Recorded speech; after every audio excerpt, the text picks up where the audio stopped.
if you want to really drive them crazy, you say 12 more years.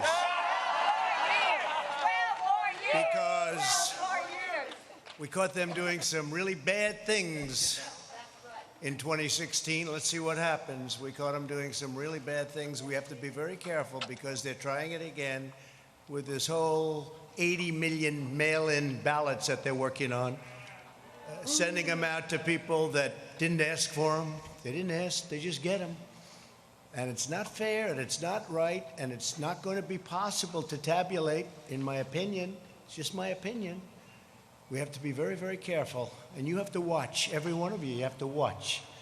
Because bad things happened last time with the spying on our campaign, and that goes to Biden, and that goes to Obama. And we have to be very, very careful. Have to be very, very careful. And this time they're trying to do it with the whole post office scam. They'll blame it on the post office. You could see them setting it up. Be very careful and watch it very carefully, because we have to win. This is the most important election in the history of our country. This is the most, you know, for a long period of time, I would say, well, 2016, how special was that evening? Was that one of the great? That was one of the great evenings. But we have to be very, very careful, and we have to win. Our country is counting on it. This is the biggest. This is it. Our country can go in a horrible, horrible direction, or in an even greater direction. And before the plague came in from China, that's where we were going. We were going in a direction like we had never seen. The most successful economy in the history of our country, the best unemployment numbers in history for African American, Asian American, Hispanic American, women, college students, bad students, good students, everybody. If you had a diploma, if you didn't have a diploma, it didn't matter, you were doing well. Everybody was doing well. And we were actually coming together. You know, success brings people together, maybe better than anything else. Success brings people. So many times they say, we're divided. Well, we were very divided under President Obama, very divided. People have no idea how divided. They didn't talk about it as much. They didn't say it as much. But we were really coming together. And I was speaking with Democrats all of a sudden because the success, the markets were at an all-time high. And by the way, take a look at what's happening with the markets. Take a look at your 401ks, which you probably do every hour. Take a look at your stocks. We're very close to breaking the record, and NASDAQ has already done it. You know, NASDAQ has broken the record, I think, 16 times already during a pandemic. Hopefully we'll call it the final phase of a pandemic. You know, Biden the other day said, no, he'd shut it down. He'd listen to some guy say, and he'd shut it down. We just broke a record on jobs, an all-time record. There's never been 3 months where we've put more people to work, over 9 million people. And again, we're just about ready to break the all-time stock market record. I mean, you look at it, we're just about ready to do it again. And what that means is everything else is going to follow. Very smart on Wall Street. Everything else is going to be there. The economy is coming up very rapidly. Our farmers are doing well. Our farmers are doing well because I got China to give them $28 billion because they were targeted by China. I got the farmers $28 billion, 16 and 12. That's why. So in spite of the pandemic, and our farmers did a great job in supplying food and all of the difficulties during this period of time, but we're getting ready to do things like nobody's ever seen before. But the best way to bring unity is success. Success brings unity, and we were there, and then we got hit with the plague. But we won't forget that. I just want to thank the people of North Carolina because, to be honest with you, I felt an obligation to be here. You have a governor who's in a total shutdown mood. I guarantee on November 4th, it'll all open up. It'll be fine, like most other states. On November 4th, you know, these Democrat governors, they love shutdown until after the election's over because they want to make our numbers look as bad as possible for the economy. But our numbers are looking so good. And frankly, I used to say a V, and people would say, well, maybe not. I don't think so. Some would say, no way. We have a super V. You're right. It's now looking like it's a super V.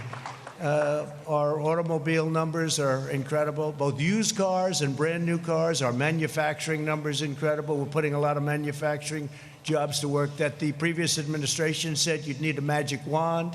You'd need a magic wand for manufacturing jobs. I don't think so. I guess we had the magic wand, that's all. But we're putting them, again, we're putting them back, we're bringing them back. But think of your life just prior to the plague coming in. It was the best it's ever been. Your state had the best numbers they've ever had by far. And we had the best employment numbers also. We were up to 160 million jobs. We were never anywhere near that. And then we had to shut it down. We saved millions and millions of lives. We learned the enemy. We learned all about the invisible enemy, how it affects really people that are older, especially older people, the elderly, but older people with problems with heart, with diabetes, with other problems. And we learned, and most of the country is right now doing very, very well. They've done an incredible job. And to have a man sitting on television the other day say, oh, I'd shut it down. Oh, I'd shut it, like it's easy, shut it down. And by the way, when you shut it down, and we did the exact right thing, we shut it down, then we reopened, and that's what we're doing now. We're well into it. But if we didn't shut it down at that point, we would have had millions of people dead, millions of people. You see the numbers. The job that Mike Pence and the task force and all of us together have done has been incredible, what we've done, what we've achieved, whether it's ventilators, whether it's supplying equipment to governors that were totally ill-prepared. Many of the governors were totally ill-prepared. Nobody wants to say that, but it's supposed to work that way, Federalist. It's supposed to work that way. The governors are supposed to do it. Many of them did a fine job, and many of them came back well. But most of them didn't have the equipment that they should have had. Few of them had the ventilators, which are very, very complex machines and hard to make and hard to manufacture and expensive.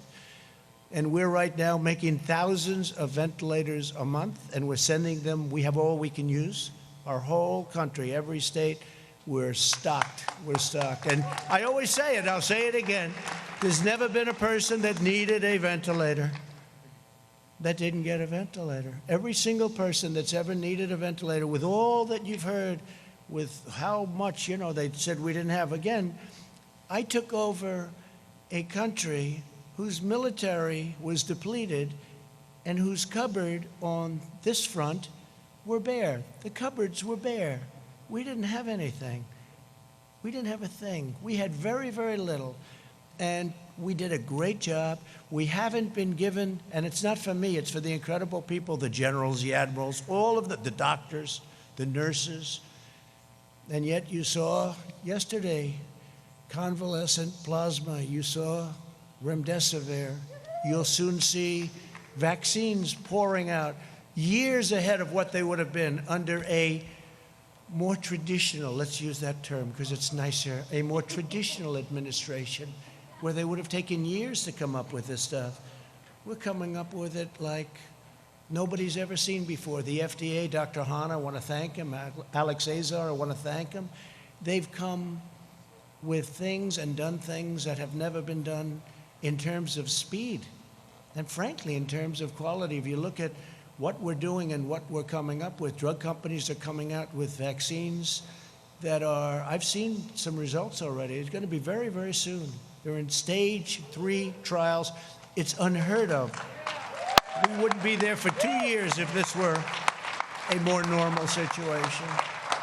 So I just want to thank everybody for being here. And again, I felt an obligation to come to North Carolina. It's been a place that that's been very good to me. You know, we won a lot of victories here. I haven't been doing this that long, but I won every chance I had in North Carolina. I even stole a great chief of staff, Mark Meadows, right? I stole him from North Carolina.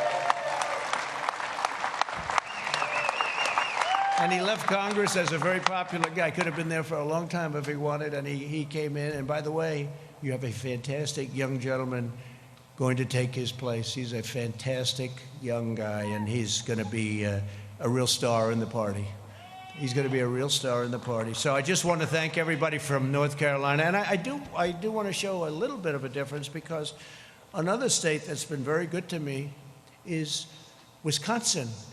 And Joe Biden was going to have their convention in Milwaukee, and they didn't go there at all. They didn't do this. We did this out of respect for your state. We didn't do this for any other reason other than respect for the state of North Carolina, because we said we wanted to hold our convention in North Carolina, and I think you're going to remember that, frankly, on November 3rd.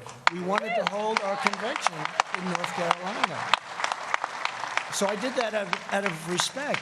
And if you had a governor that would have let us have some people.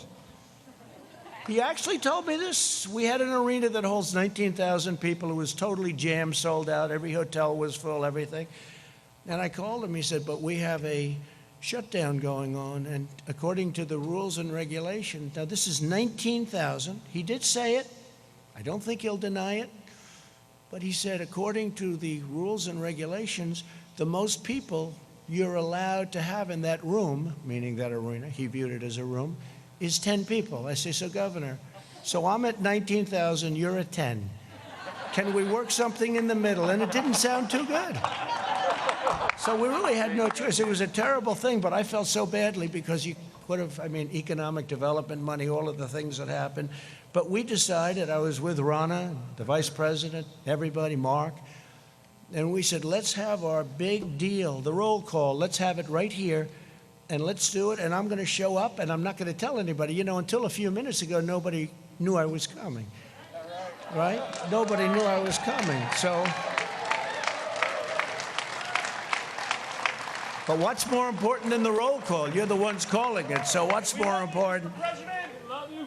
So, and I have to tell you, we're going to do a lot of things. I'm just going to go over very briefly because we're going to make a speech on Thursday night. I hope you're all going to be listening. I hope, because I came in and I'm on Air Force One, and Air Force One has more televisions than any plane in history. They've got them in closets. They've got them on ceilings, floors.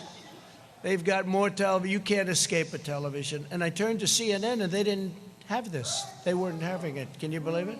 They didn't have it. No, CNN didn't have our roll call. Then I turned to MSDNC, as I call it. MSDNC, which is truly, it is a branch of the Democrats. It's right. It's I wouldn't say fully owned corporation, but it's certainly a fully controlled, or they control them. Nobody really knows who's controlling who.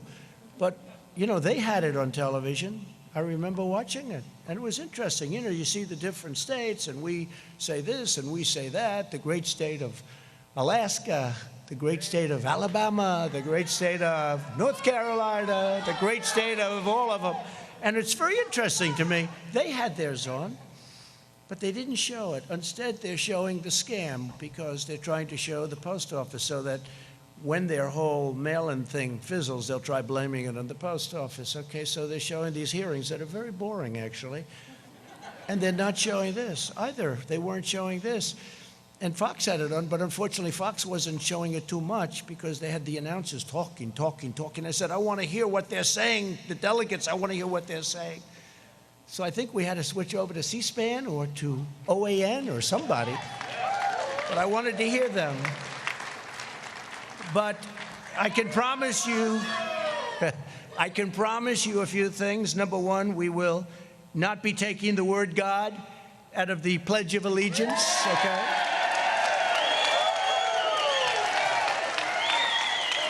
Like they did a number of times at their caucuses, so they took the word God out. I heard it.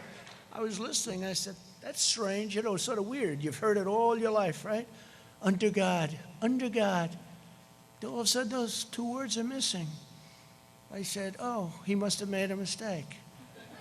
He must have, maybe the teleprompter wasn't working, or his book wasn't working that I have right here. Something wasn't working. Must have made, but the problem was then The next day I heard it again. I said, that's not a mistake. That's pretty. And then they immediately went into a mode. No, we didn't mean that. No. We didn't say it for the convention. We didn't say it. No, that's where they're coming from. That's where they're coming from. You can say it or not say it. That is where they're coming from. Just like with energy, they don't want energy. Not working well in Texas, by the way. I just looked at a poll.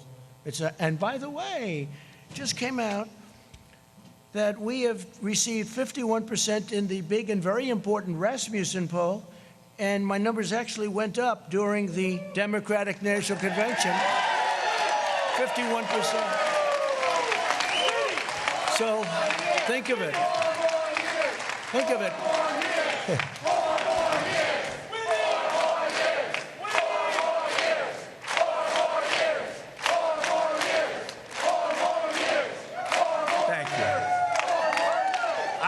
State, I like this place, and you're from all over the place, but this has been a good one for me. No, but think of it. So we're at 51% in Rasmussen.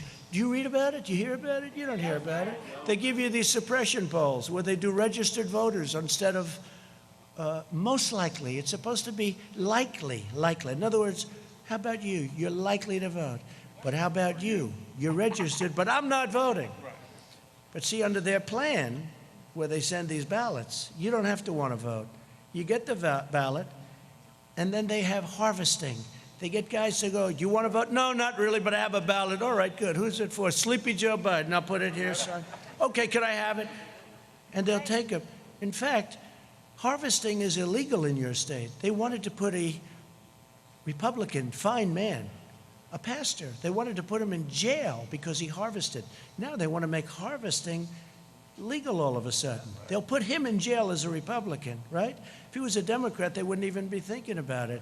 In California, they do the same thing, no repercussion. In North Carolina, you had a fine pastor, a fine man, and they got him on harvesting. They wanted to put him in jail. And now they want to make it all so that everybody can harvest because they know it's not a good thing. So people that don't want to vote are going to be sitting there. They'll be making them, if you talk about 80 million ballots, it's 80 million, could even be higher than that. I used to say 51 million, now it's 80 million. They said, sir, you're a little obsolete with the 51. I said, all right, what is it? 80. I said, 80? How is it possible to think of it? They'll be sending them, they'll be dumping them in neighborhoods, there'll be people are going to be picking them up, they'll be bribing, they'll be paying off people to grab some. This is going to be one of the greatest scams, and it's common sense. This has nothing to do with politics. It's common sense. Anybody, you don't have to know politics. They're going to mail out 80 million ballots. It's impossible. They have no idea. Who's mailing them? Mostly Democrat states and Democrat governors. Well, supposing they don't mail them to Republican neighborhoods. That means they're not going to get them. So they're going to complain, and the election's going to be over, and then they're going to complain, and then they'll say, oh, well, we didn't get it. Big deal. In the meantime, you might lose the election. This is the greatest scam in the history of politics, I think, and I'm talking about beyond our nation. And they act like they're aggrieved. Like by saying this, we're saying such a horrible thing. We're not patriotic by saying this. No, we voted during World War I. We voted at the voting booth during World War II. The pandemic, we're doing very well, and people know how to handle it. Look at the crowds. They're doing very well. It's very safe. It's going to be very safe. If you have an absentee ballot where you request it, we're all in favor of that. Absentee, like in Florida, they have absentee is good. But other than that, they're very, very bad. There'll be millions of ballots. Take a look at New York. Take a look at Virginia. Take a look at New Jersey. All different cases. They just had one last night. Now they're thinking about recalling certain elections that took place with mail-in. And these are small little elections that are locally based, that are easy to run. Not millions, but thousands of ballots. Thousands. Hundreds of ballots. But these are small, and they can't control it. They said 23% of the ballots were defective. What does defective mean? It means fraud. It means a lot of things that we won't get into because I don't want to be accused. You see all the cameras back there? It's the fake news. I don't want to be accused of anything. But what it means is They're trying to steal the election from the Republicans. That's what it means. In a very, very nice way, I will tell you, they are trying to steal the election, just like they did it last time with spying, and we caught them, and that included President Obama, and that included, let's be nice, Biden.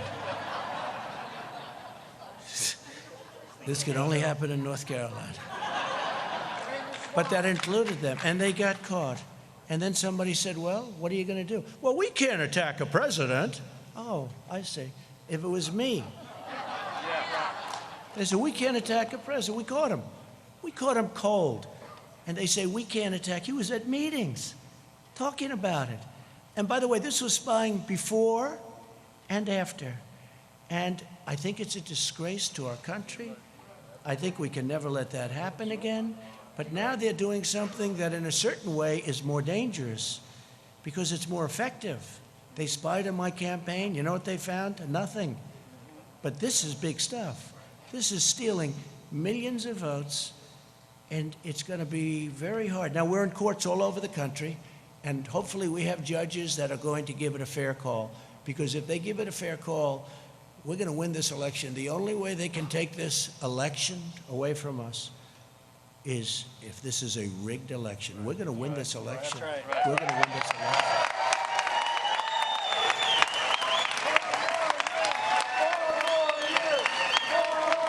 So I'm just saying we cannot have these live, we call them live. Some people call them universal. I like the word live. These live mail-in ballots sent to everybody, including mostly people that never asked for them. Think of it. You're sitting there, you get a ballot.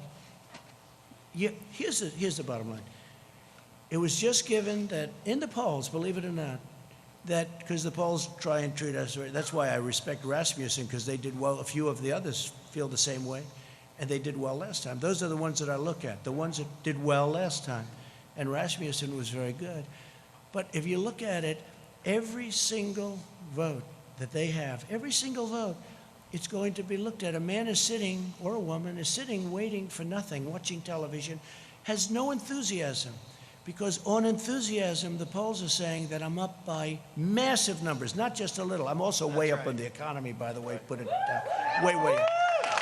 But I'm up by massive, and when I say I'm up, I'm talking about we're up, okay? So if you could, please. We love you, but I'm up by massive numbers on enthusiasm. So our voters are saying, I'm very angry about this. I'll go to the poll directly and vote. But their voters are saying, I don't care if Biden gets in. He doesn't have any enthusiasm. When you go to Ohio, when you go to Wisconsin, when you go to North Carolina, when you go to a lot of states, they have the Trump-Pence sign on every lawn. It's all over the place, right? It's all over. We don't see Indiana, too. Indiana's great.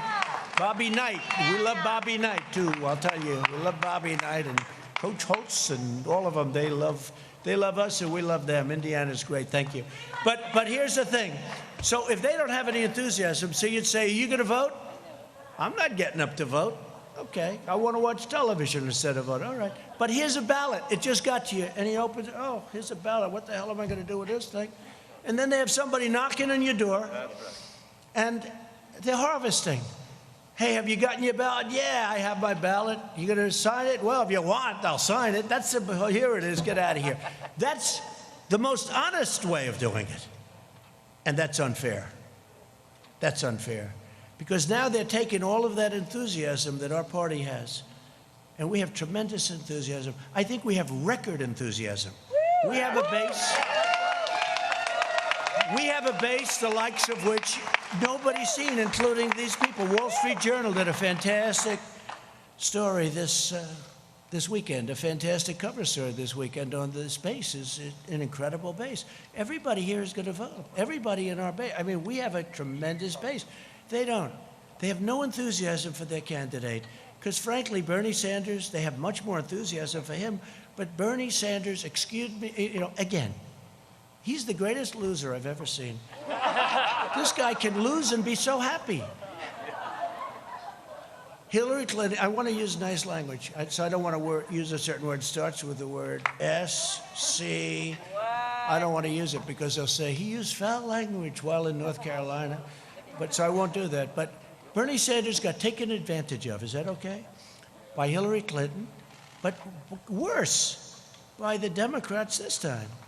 Because if Pocahontas, Elizabeth Warren, got out of the campaign one day prior to the Super Tuesday vote, Bernie Sanders would have won every single state because Biden won by a little bit, and she didn't do well, but she took thousands and thousands of votes away in each state. If you add just a percentage of those votes back, that means that Bernie would have won easily the nomination. And I'm glad he didn't because he had much more enthusiasm. Yeah. And he would have had a base, much smaller base than ours, but equally, I have to say this, equally as enthusiastic. This base doesn't like Joe Biden. They don't like Joe Biden. I think we're going to get a lot of votes. We did last time. People were surprised, primarily because of trade, because I know how other countries take advantage of us, and I understand that. And that's something that Bernie Sanders people really feel, because I understand trade.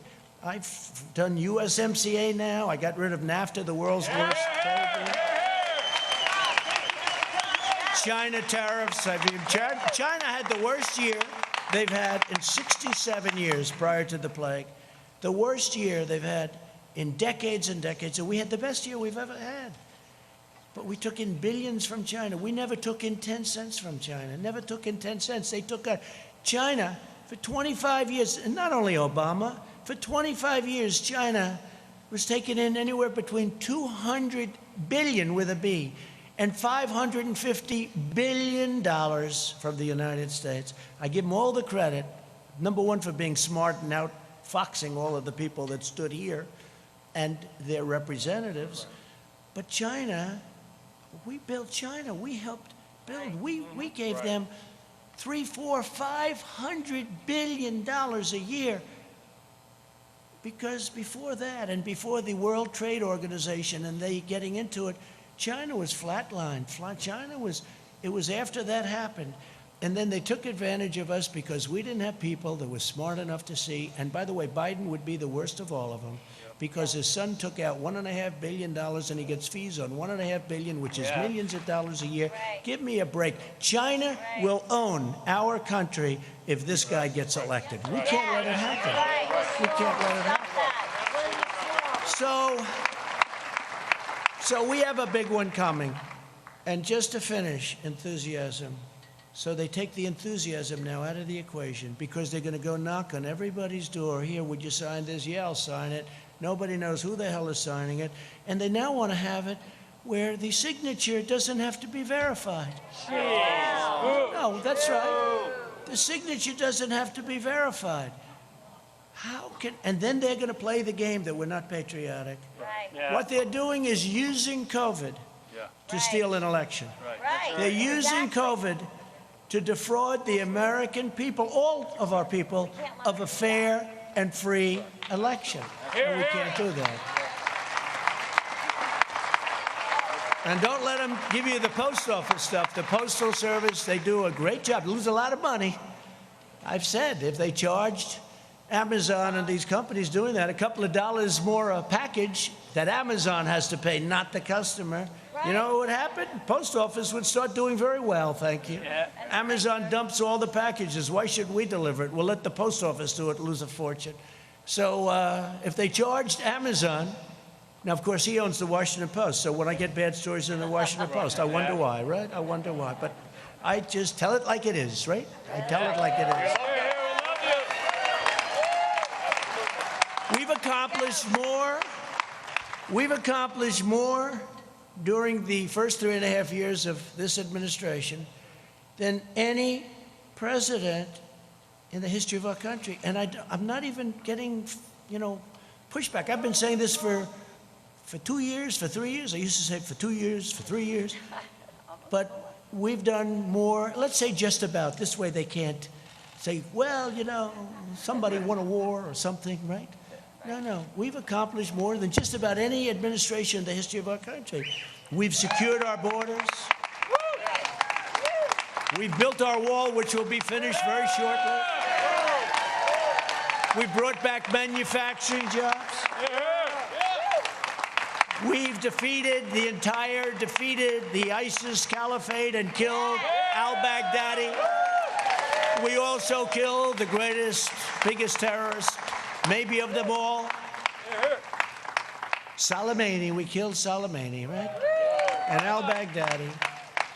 We appointed 300 new judges. By the end of the first term, we will have appointed 300. It's an unheard of number. That's because President Obama was very nice and he gave me 142 openings.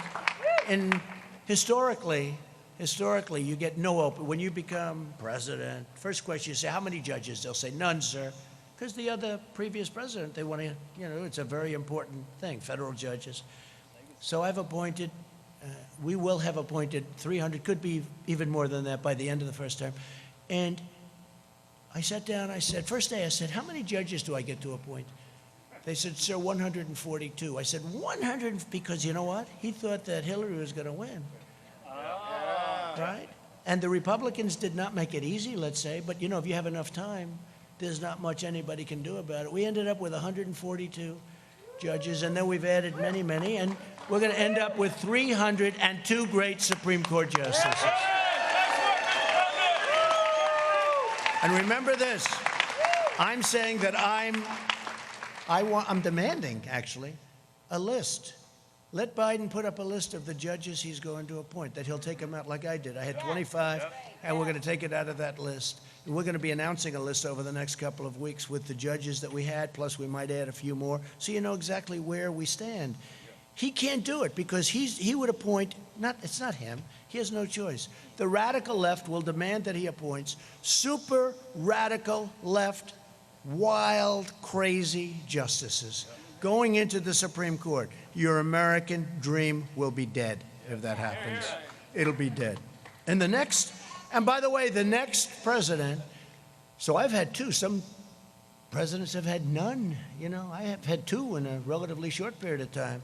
But I will tell you that the next one could have 2, 3, 4, and even 5. The next president. This is so important. Whether you're talking about life, whether you're talking about Second Amendment, whether you're talking about military, this is so important. We have to do this. We have to win this election.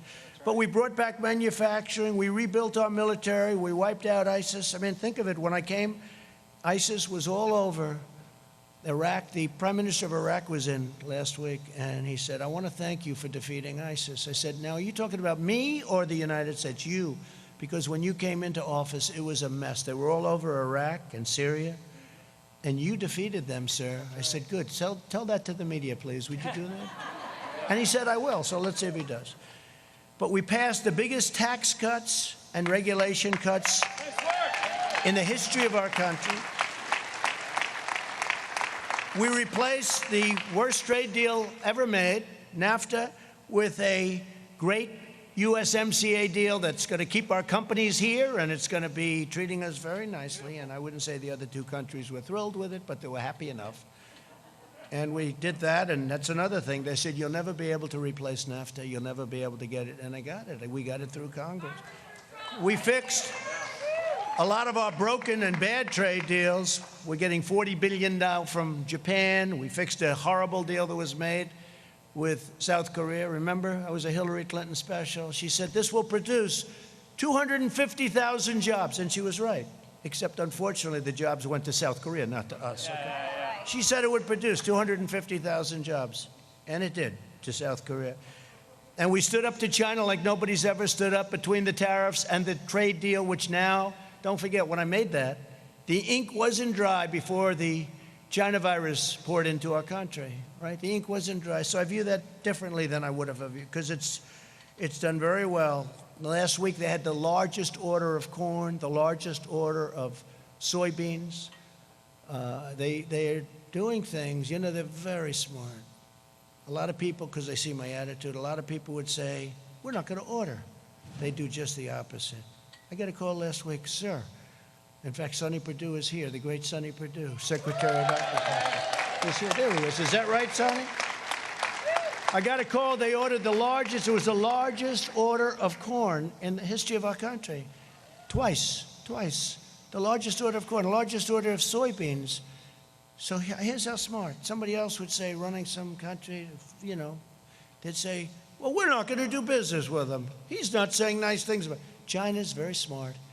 Instead, they order more corn than we've ever thought possible, right, Sonny?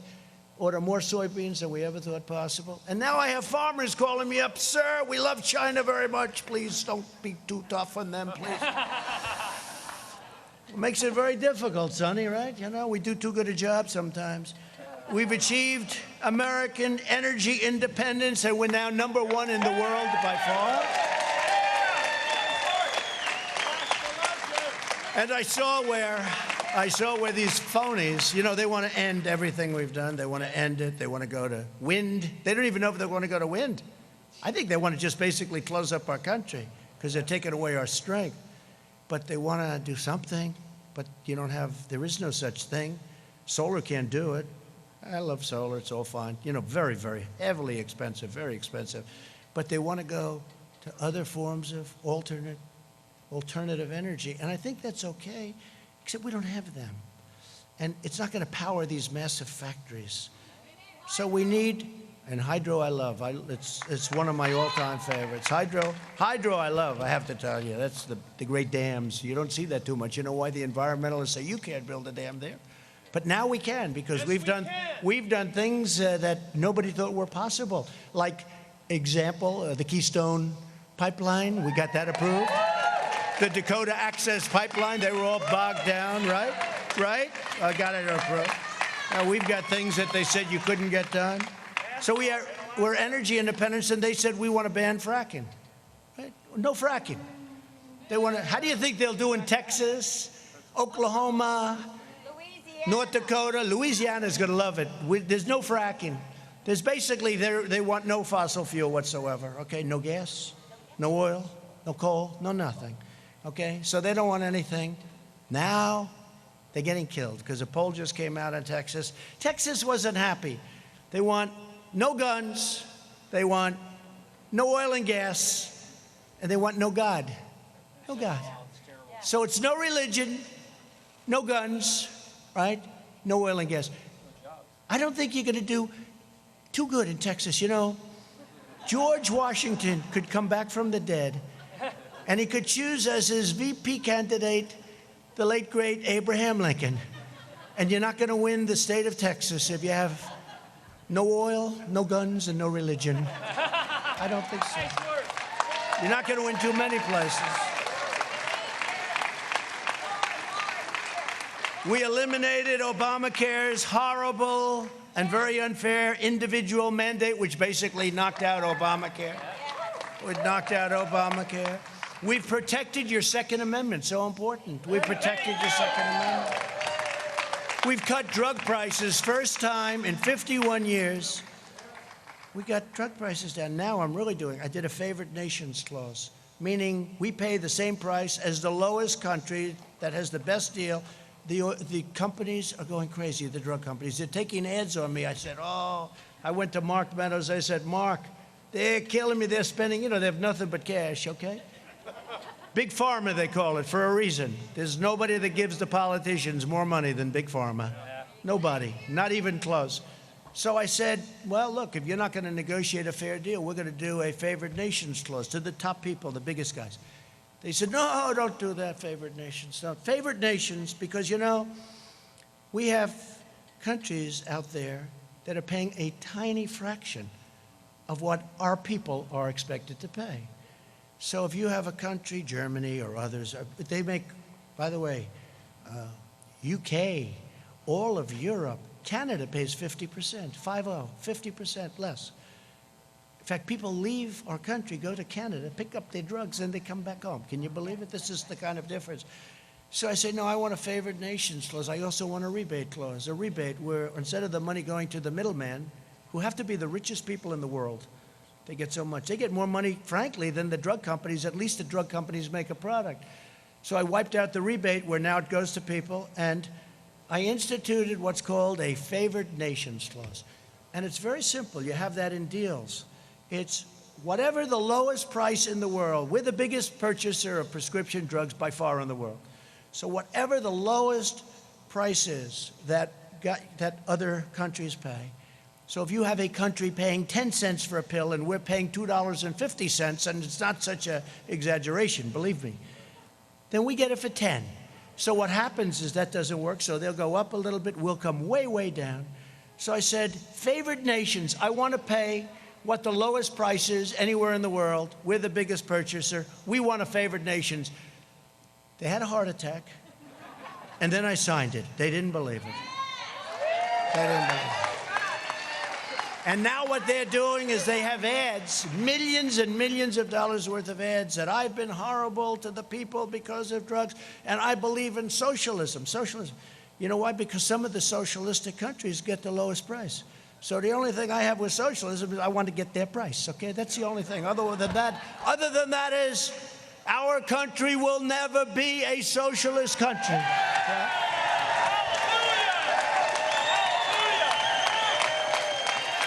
So we cut drug prices, and you could get cuts. You could get cuts.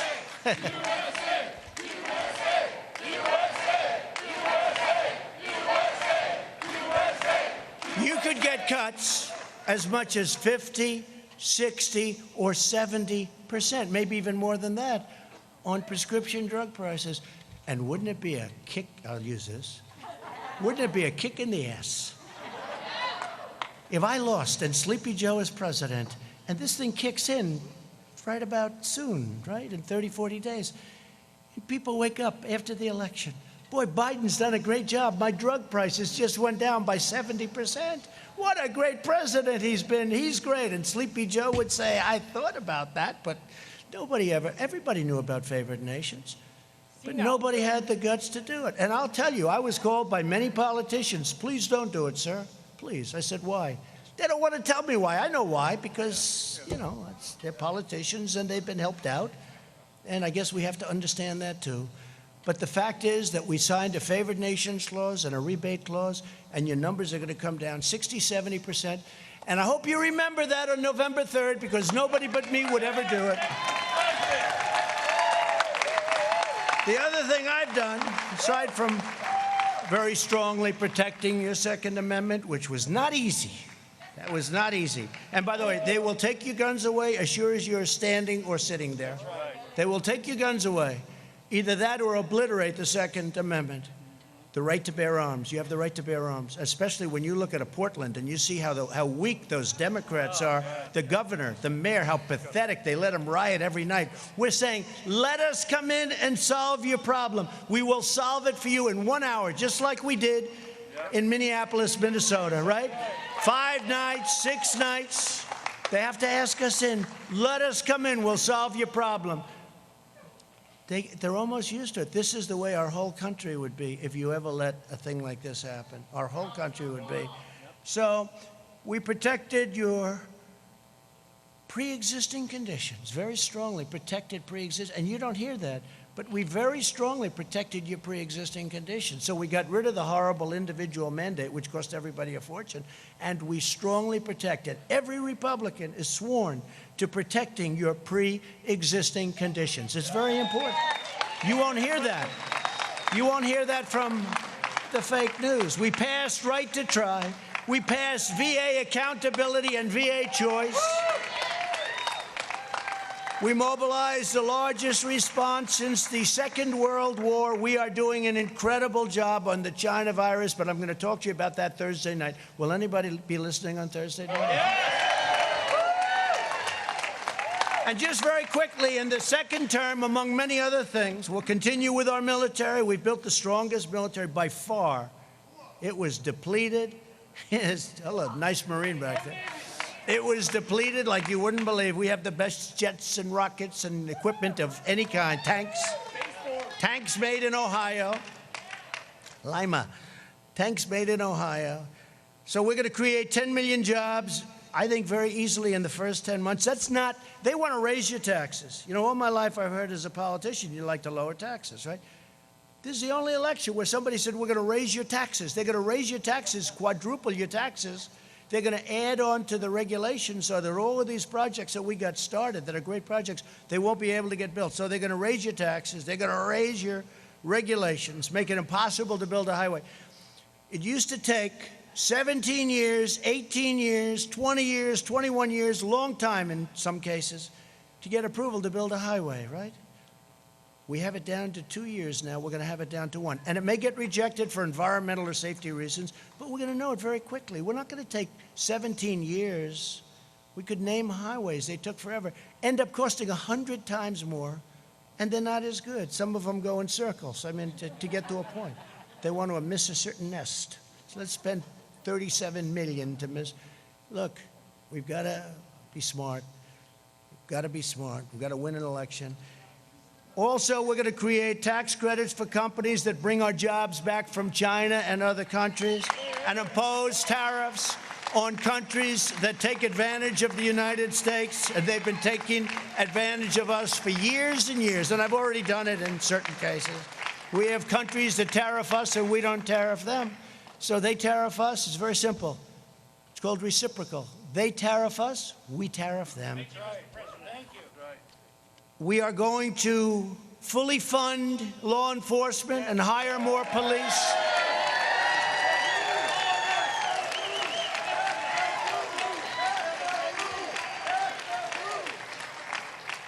We're going to go with school choice, and we've made a lot of progress on school choice for every student in America.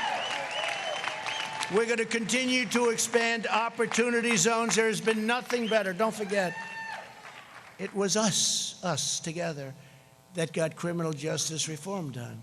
The greatest thing for the black community, African-American community. They came and they said, we can't believe it. Obama didn't even try. And not only that, I got funded the historically black colleges and universities. I got them funded. They weren't funded. They were year to year. They didn't know if they were going to be around for another year. And they'd come in to the White House, and after 3 years, I said, why do you guys keep coming back? Well, it's a year-to-year deal. I said, that's not fair. So you have to come back every year. And we got them long-term financing and long-term funding. Nobody's done more for the historically black colleges and universities than Donald Trump. Nobody. Nobody's done more for the African-American community. No president has done as much as anybody since Abraham Lincoln. It's true. It's true. Criminal justice reform, opportunity zones with Tim Scott of South Carolina. He's a great senator. He's a great gentleman. Tim Scott is fantastic. Opportunity zones. But think of it, criminal justice reform, opportunity zones, the colleges and universities. What we've done has been amazing. But the most important thing is, prior to the virus, the greatest job numbers in the history of the African-American community, the Hispanic community, and the Asian, as I said.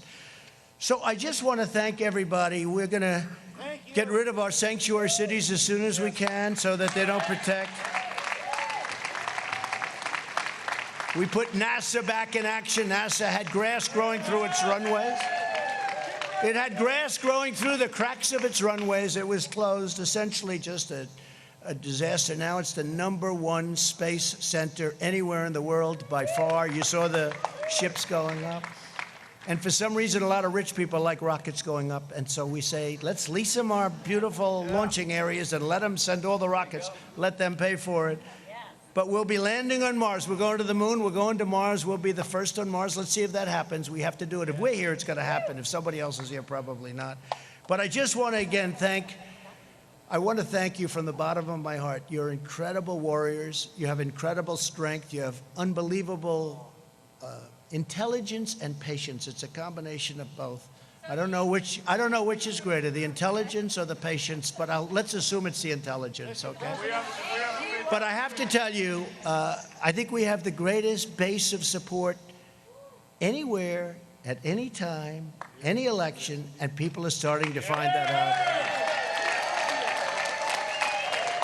They found it out in 2016, and I will be honest, this election, I believe we have far greater enthusiasm in this election. That's right. And we had a level that was a record, because they still don't believe what happened. They said, where are all these people coming from, right? We love you. People that were great Americans that never voted, but they were great because they didn't like who they were watching or looking.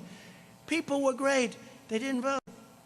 I'll never forget, a congressman from Tennessee came up. They do very early voting. Tennessee, a great state. And they had just started voting, and I was in Pennsylvania making a speech, and he said, "Sir, I don't know. I can't speak for anybody, but I'm from Tennessee, and I've been doing this for a long time." He said, "I've never seen anything like it. People are coming from the valleys and the hilltops, and they're coming from the cities. They're coming from all over. I never said they're coming out of the rivers. They're coming along those beautiful war fields that we have. They're coming from everywhere. Sir, I've never seen anything like it. But if other states are like Tennessee, you're going to win this election." He was the first one to say it. He was the first one. They came from the mountains. They came from everywhere. He said, "I've never seen anything like it." And people that be having Trump pants and the hats, these are people that never were political people. They never wore a pin in their life having to do with politics. It's been an incredible experience for me. It's been an incredible experience, I think, for everyone. And I'll tell you what, next year is going to be it's going to be a great, great year. It's going to be a year of tremendous success. We're fighting off this horrible thing that was delivered by China, and it was by China, and we're never going to forget it, and I let them know. We're never going to forget what they did, because you know what? We're going to do great economic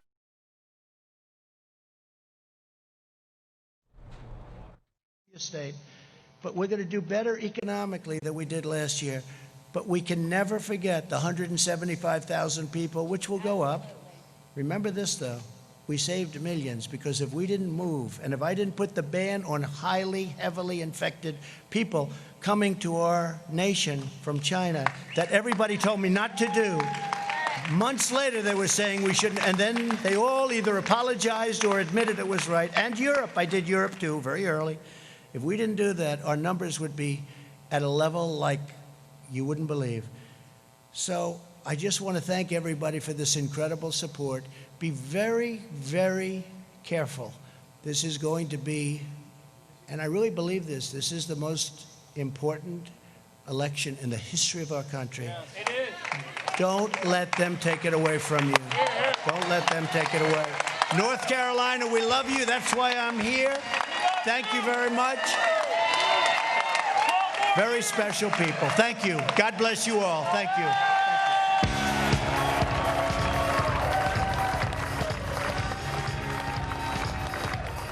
And President Trump kicking off day one of the RNC there in Charlotte, North Carolina.